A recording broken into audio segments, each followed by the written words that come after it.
नमस्कार दोस्तों, स्वागत है आपका आज की हमारी इस हिंदी साहित्य की क्लास में। तो हम लोग पढ़ रहे थे हिंदी उपन्यास का विकास। ठीक है, तो कल हमने 5 उपन्यासकारों के बारे में पढ़ा था जो कि चंडीगढ़ पीएचडी हिंदी के सिलेबस में दे रखे हैं।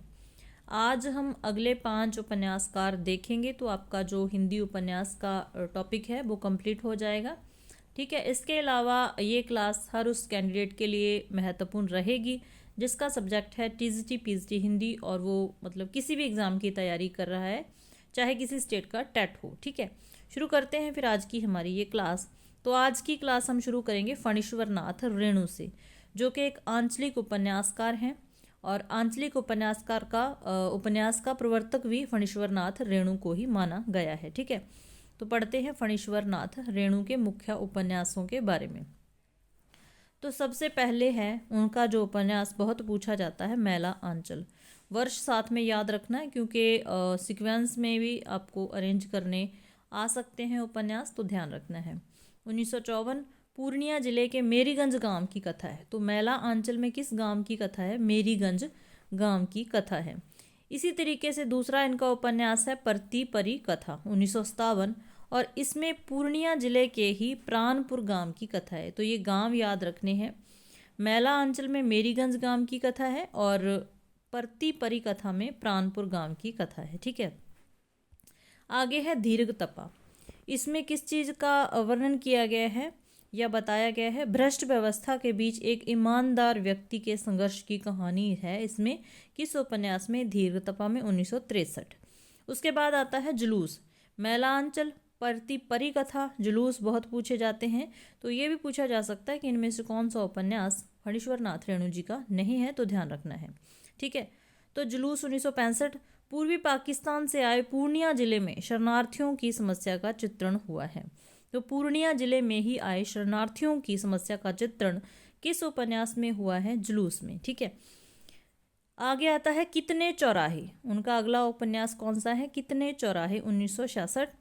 बालक एवं मनमोहन को केंद्र में रखकर स्वाधीनता आंदोलन का चित्रण इसमें हुआ है।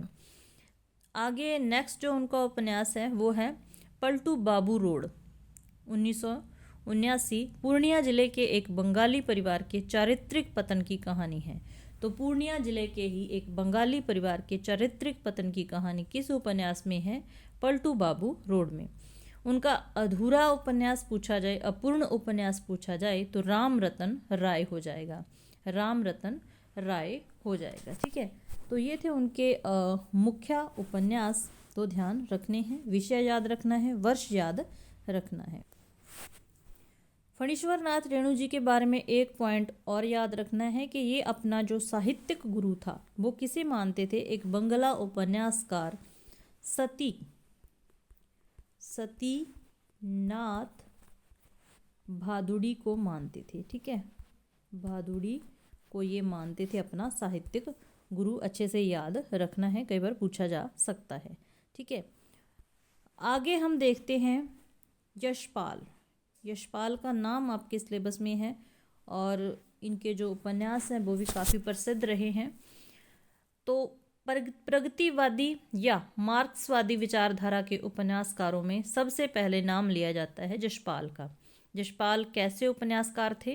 प्रगतिवादी या आप मार्क्सवादी भी इन्हें कह सकते हैं। तो इस मतलब पॉइंट को ध्यान रखना है।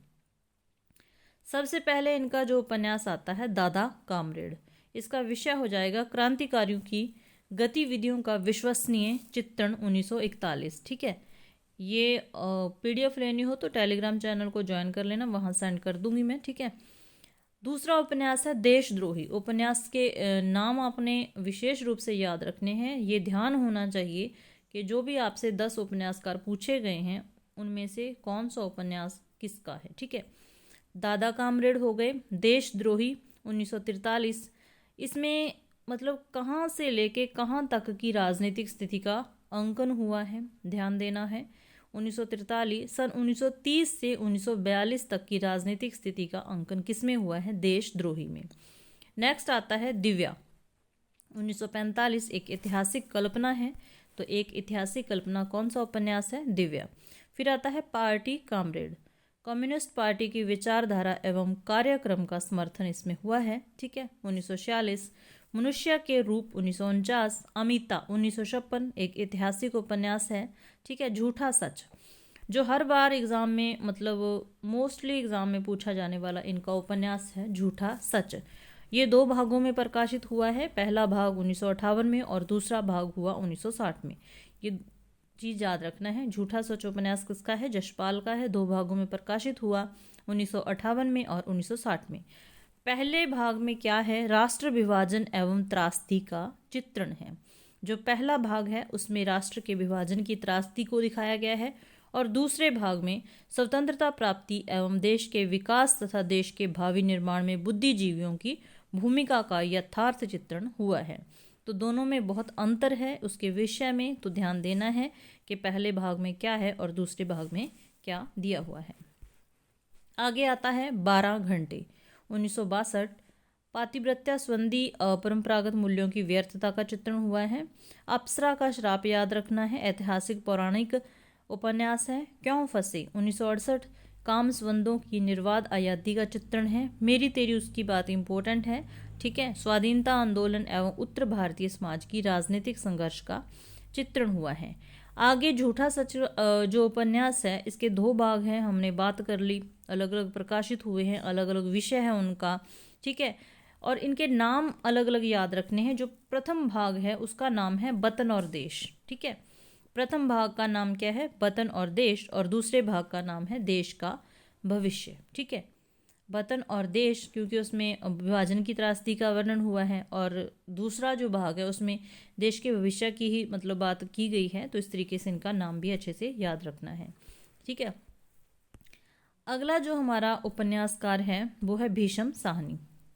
भीष्म साहनी, इनके उपन्यासकार भी बहुत पूछे जाते हैं। तमस बहुत बार पूछा जाने वाला उपन्यास है। तो सबसे पहले इनका जो उपन्यास है वो है झरोखा। क्लास थोड़ी सी भी हेल्पफुल लगे तो लाइक ज़रूर कर दिया करो। ठीक है। आपके एग्ज़ाम में बहुत कम ही दिन बचे हैं, 11 फरवरी तो समझो आ गया। जो मेन पॉइंट हैं वो कवर करवाने की मैं कोशिश करूँगी। ठीक है। जो इनका पहला उपन्यास है वो है झरोखा। इसमें आर्य समाजी मध्यवर्गीय परिवार का अंकन हुआ है। दूसरा है कड़ियाँ। कड़ियों का विषय पूछा जाता है, ध्यान रखना है, दाम्पत्य जीवन की कटुता और स्त्री की असहाय स्थिति का इसमें अंकन हुआ है। तमस, तमस मोस्ट इम्पोर्टेंट है, याद रखना है। भारत विभाजन की सांप्रदायिक विभीषिका का महाकाव्यात्मक अंकन हुआ है तमस में। इसका प्रकाशन वर्ष 1973 हो जाएगा। फिर आता है बसंती। नाम तो पक्के पक्के याद रखने हैं आपने कि कौन सा उपन्यास किसका है। कोई ज़्यादा नहीं है, कुछ थोड़े थोड़े उपन्यास हैं तो अच्छे से याद रखने हैं। बसंती दिल्ली महानगर की झुग्गी झोपड़ी वाली गंदी बस्तियों का अंकन हुआ है। मायादास की माड़ी, इसमें सन 1840 से 1920 तक पंजाब की राजनीतिक सामाजिक यथार्थ का अंकन हुआ है। ठीक है। उसके बाद है कुंतो। फिर आता है नीलू, नीलिमा, नीलोफर। ठीक है। कुंतो में क्या है? नारी जीवन की चिरंतन प्राधीनता जन्य पीड़ा का अंकन हुआ है। ठीक है। तो ये हो गए भीष्म साहनी के उपन्यास। नाम आपने खास याद रखना है। तमस के बारे में अच्छे से याद रखना है, कब प्रकाशित हुआ, इसमें क्या विषय दिया हुआ है। ठीक है। उसके बाद कृष्णा सोबती के उपन्यास पूछे गए हैं। कृष्णा सोबती एनसीईआरटी में इनकी रचनाएं हैं। तो कौन कौन से उपन्यास हैं इनके इम्पोर्टेंट हैं, सीधा नाम देके ही पूछा जा सकता है। मित्रों मरजानी हो जाएगा 1967, सूरजमुखी अंधेरे के 1972, जिंदगी नामा 1979। ठीक है। दिलो दानिश 1993। फिर आता है समय सरगम 2000। तो ये याद रखने हैं उनके कौन कौन से उपन्यास हैं। मित्रों मरजानी, सूरजमुखी अंधेरे के, जिंदगी नामा, दिलो दानिश और समय सरगम। फिर मन्नू भंडारी के उपन्यास हैं, वो सबको याद ही रहते हैं, आपका बंटी और महाभोज। तो ये थी हमारी आज की क्लास। आज की क्लास में हमने कंप्लीट कर लिया आपका उपन्यास वाला टॉपिक। ठीक है। नेक्स्ट क्लास में कहानी के बारे में पढ़ेंगे, जो मेन चीज़ें होंगी हिंदी कहानी का विकास, और जो कहानीकार आपसे पूछे हुए हैं चंडीगढ़ पीजीटी हिंदी एग्ज़ाम के लिए। मिलते हैं फिर ऐसी ही नेक्स्ट क्लास में। क्लास देखने के लिए धन्यवाद।